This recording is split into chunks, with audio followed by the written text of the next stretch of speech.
Imagine you're a police officer in Orono, Minnesota. It's early morning, May 20th, 2022. You spot a silver Chevy Impala limping down the road. It's driving on a bare metal rim. The tire is completely gone, and the back window is shattered into 1,000 jagged diamonds. You pull the driver over, expecting a standard DUI or a confused commuter.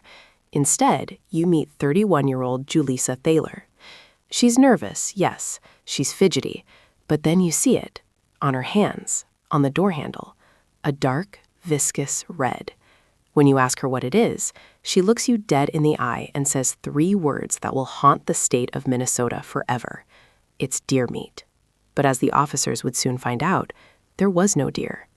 In the trunk of that car, wrapped in a thin blanket next to a shotgun, lay the body of her 6-year-old son, Eli Hart. His head was missing.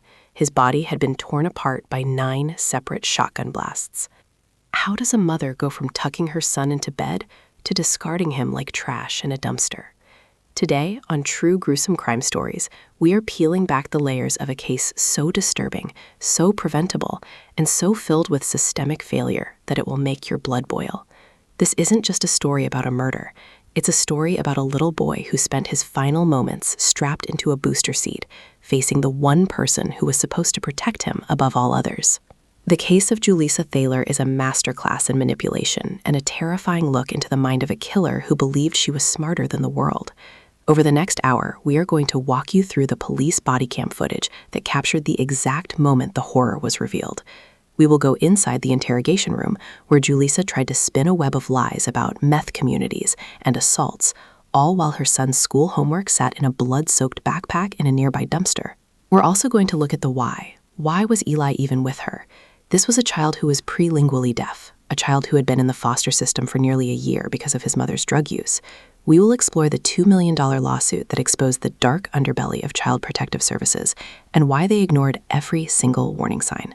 By the end of this video, you'll see the moment Julysa Thaler finally spoke in court, not to apologize, but to hurl one final insult at the world. You're watching True Gruesome Crime Stories. Let's get into the darkness. The nightmare began with a 911 call. A citizen reported a suspicious vehicle driving on its rim. When Officer Bush caught up to the silver Impala, the scene was surreal. The car was literally disintegrating as it moved. When Julysa finally pulled over, the interaction seemed almost mundane at first.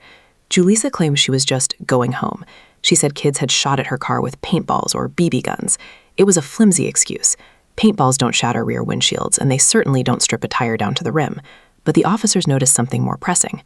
Julysa's hands were stained red. This is where the psychological profile begins. Usually, when someone is caught in a high-stress situation involving a crime, they either flee or freeze. Julysa did something different. She acted annoyed. She told the officers she was cold and crabby. She tried to use her femininity to charm her way out of a ticket. "I know there's a lot going on here," she told them, "but it would be beneficial to just give me a ticket and let me go." She was remarkably calm for a woman who had her son's remains just 3 feet behind her. One of the officers noticed the smell. Not the smell of a dirty car, but the cloying, metallic scent of death. He pointed to the red smears on the back seat. Julysa didn't flinch. She claimed she had been grocery shopping. She said she bought a big bag of deer meat and some ravioli. She claimed the kids who shot her window out caused her to throw the groceries away because they were covered in glass. Think about the audacity of that lie. To look at a pool of your own child's blood and call it fresh hamburger from a farm. This was the first open loop in the investigation. The officers didn't believe her, but they didn't have enough to arrest her, yet. They decided to impale her car for being unsafe to drive and offered her a ride home. This was a critical error. By letting her go, they gave her a 30-minute head start to destroy evidence. But it also gave the officers a moment of quiet to finally check the one thing Julysa had been avoiding, the trunk. There is a moment on the body cam where you can see the officers' hesitation. They have a terrible feeling. They joke about knocking on the trunk and saying, "Anyone in there?" But the levity is forced. They know. When the latch clicked open, the world changed for those officers. Beneath a thin patterned blanket lay a sight that many veteran cops would later seek counseling for. It wasn't just a body. It was the aftermath of a massacre. Eli Hart had been shot with a shotgun at point-blank range while strapped into his booster seat. The force of the blasts was so intense that portions of the 6-year-old were scattered throughout the vehicle. The deer meat was gone. The reality was a slaughtered child. The call went out immediately. Get her. Now. By the time police arrived at Julysa's apartment, she was gone. But she had left the ghost of her presence behind. The detectives found her washing machine running on a heavy cycle. Inside, the clothes she had been wearing during the traffic stop, tumbling in soapy, bloody water. Julysa knew she was stained. She knew that deer meat story wouldn't hold up when the lab results came back. But thanks to CCTV, police saw her leaving the apartment with a man named Robert. This sparked a manhunt through the streets of Mound, Minnesota. While the search was on, investigators were doing something even more gruesome. They were dumpster diving. At a nearby Shell gas station, detectives found what Julysa had been doing in the hours before the stop. She had been cleaning her car. But you don't clean a car by throwing away a child's backpack and booster seat. Inside the dumpsters, they found the fragments of a life. Eli's kindergarten homework, his school ID card, and more tissue matter. It was clear now. Julysa hadn't just killed him. She had tried to discard him piece by piece. The brutality was calculated. It wasn't a crime of passion. It was a cleanup operation. Julysa was eventually caught walking down the street, looking as if she was on a casual stroll. When they brought her into the interrogation room, the real show began. She immediately tried to off-the-record the detectives. She claimed she was a victim of a meth community. She brought up her ex-husband, Eli Hart, claiming he had sent hitmen to assault her. She even claimed she had a gun held to her head that very morning. But watch her eyes in the footage. There is no fear. There is only a desperate attempt to see if the detectives are buying it.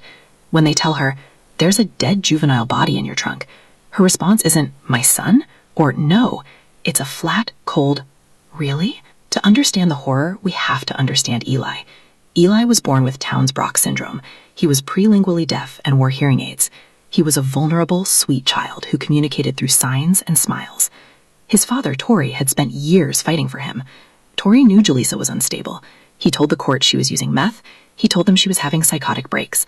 But the system, Dakota County Child Protective Services, focused on reunification at all costs.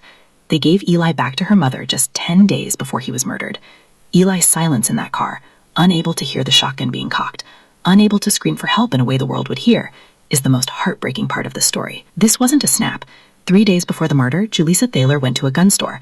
She bought a shotgun. She bought shells. She practiced. Her search history revealed a dark obsession with how to hide a body and how much money does insurance pay for a dead child. This was a financial and emotional execution. She wanted Eli gone, and she wanted to be paid for it.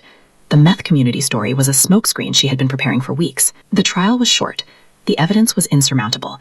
DNA, CCTV, the washing machine, the dumpsters. The jury took less than 2 hours to find her guilty of first-degree murder. But it's the sentencing that truly defines Julysa Thaler. When the judge asked if she had anything to say, the court went silent. People expected a plea for mercy, maybe a fake tear. Instead, she stood up, looked at the gallery filled with Eli's grieving family, and said, "I'm innocent. You're all garbage." Julysa is now serving life without parole. But the story didn't end there. Eli Hart filed a wrongful death lawsuit against Dakota County. He won over $2 million. Why? Because the records showed that social workers had been warned dozens of times. They saw the drug paraphernalia. They saw Julysa's declining mental state. And they still handed a deaf 6-year-old to a woman who was actively planning his death. Eli Hart's name has become a rallying cry for reform in Minnesota. His life was a series of ifs. If the officer had checked the trunk sooner, if the social worker had listened to Tori, if the gun store had seen the red flags. But ifs don't bring back a little boy who loved kindergarten. Julysa Thaler is exactly where she belongs, in a cold cell where her words of garbage can no longer hurt anyone.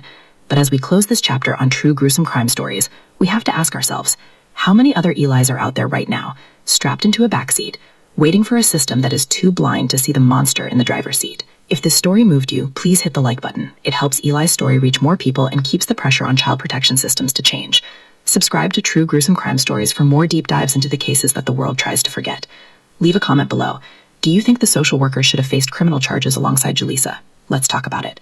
I'm your narrator, and this has been the tragic case of Eli Hart.